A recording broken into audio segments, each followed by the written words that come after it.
anybody listening to this has heard about PTSD or post-traumatic stress, or, but this, field of studying and understanding post-traumatic growth has really itself grown a lot. We're talking a lot about gardening right now. This is all good. Can you talk a little bit about what is post-traumatic growth? What does that look like? Yeah, so great question. So post-traumatic growth, as I understand, it's an experience of profound change or profound growth that occurs, again, not despite a trauma or some challenge of the past, but actually because of that. And when we think about the role of suffering in our life, there is going to be suffering. I mean, the first principle in Buddhism is that life is suffering. There's a lot of discussion about, the challenge of suffering. When it comes to how we frame that or how we look at that, we create the reality, or we create the way that it manifests in our life. If we think of suffering as just something that's negative or bad, then it can be something that leads to challenges that we're facing or new obstacles that we need to overcome. But really, the true nature of suffering is that it's an experience that promotes growth.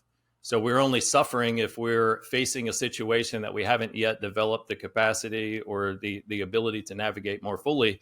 But it's the framing of it that I think leads us into that direction of whether it's going to be a challenge and create friction in our life, or whether it's something that we understand we can leverage to move forward. And I often share this analogy. If we woke up one morning and we were, our muscles were burning, we had this, our heart was racing, we were perspiring, we had some aches, some fatigue, we had shortness of breath.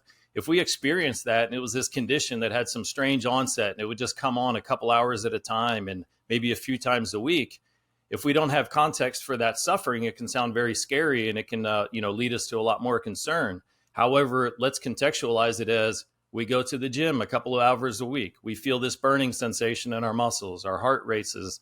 We have shortness of breath. Now we understand the same feeling, the same sensation is actually what is allowing or sparking or planting the seeds for that growth and that health benefit.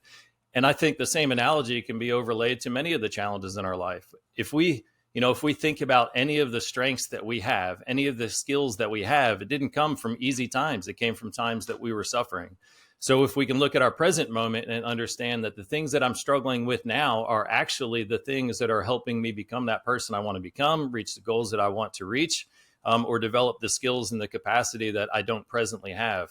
If we can look backwards with that same lens and look at some of the traumatic events or experiences that we've had, and we can identify some of the strengths that we have today, or some of the things that we have grown. And this is really kind of is what opens the door for that discussion of and the revealing of how post-traumatic growth can show up in our own life.